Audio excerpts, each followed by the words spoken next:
வணக்கம். நாடாளுமன்ற தேர்தல் 2024 இந்தியா கூட்டணி ஆட்சி அமைத்தால் என்னென்ன செய்வோம் அப்படின்னு திமுக 64 பக்கத்துக்கு தேர்தல் அறிக்கையை வெளியிட்டிருக்காங்க. அதை பற்றி இதில் பார்க்க போகிறோம்.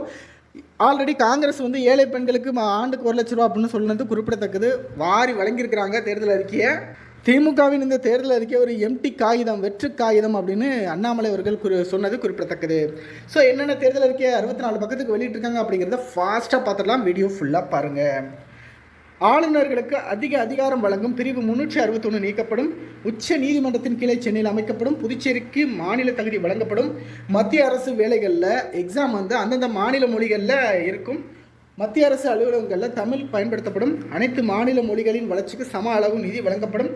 திருக்குறள் தேசிய நூலாக அறிவிக்கப்படும். இலங்கை தமிழர்களுக்கு இந்திய குடியுரிமை வழங்கப்படும். ரயில்வே துறைக்கு தனி பட்ஜெட் தாக்கல் செய்யப்படும். புதிய கல்விக் கொள்கை ரத்து செய்யப்படும். நாடாளுமன்ற சட்டமன்றங்களில் பெண்களுக்கு 33 விழுக்காடு இடஒதுக்கீடு அமல்படுத்தப்படும்.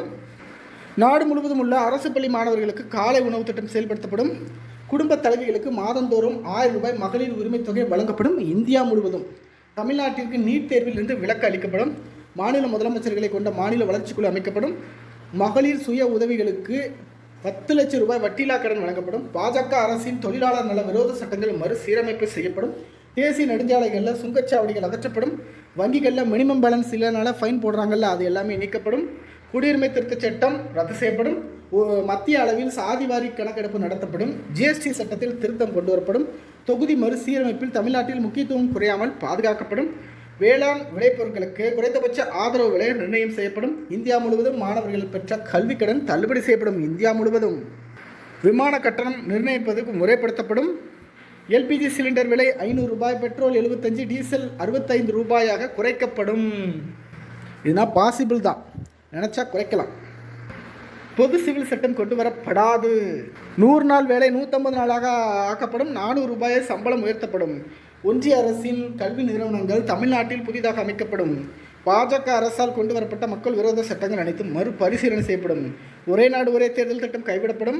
மாணவர்களுக்கு வட்டி இல்லாமல் 4 லட்சம் வரை கல்விக்கடன் வழங்கப்படும். ரயில்வே துறையில் வழங்கப்பட்டு வந்த கட்டண சலுகைகள் மீண்டும் வழங்கப்படும்.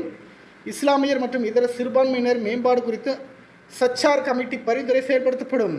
சென்னையில் 3வது ரயில் முனையம் அமைக்கப்படும் அப்படின்னு திமுக தேர்தல் அறிக்கையில் சொல்லியிருக்கு. மக்களே, ஒவ்வொரு கட்சிகளும் புதுசாக தேர்தல் அறிக்கை வெளியிட்டு இருக்கிறாங்க. யாரும் 100% நிறைவேற்ற போகிறது கிடையாது, அள்ளி விடுவாங்க.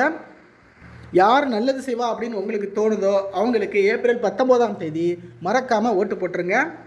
நன்றி, வணக்கம்.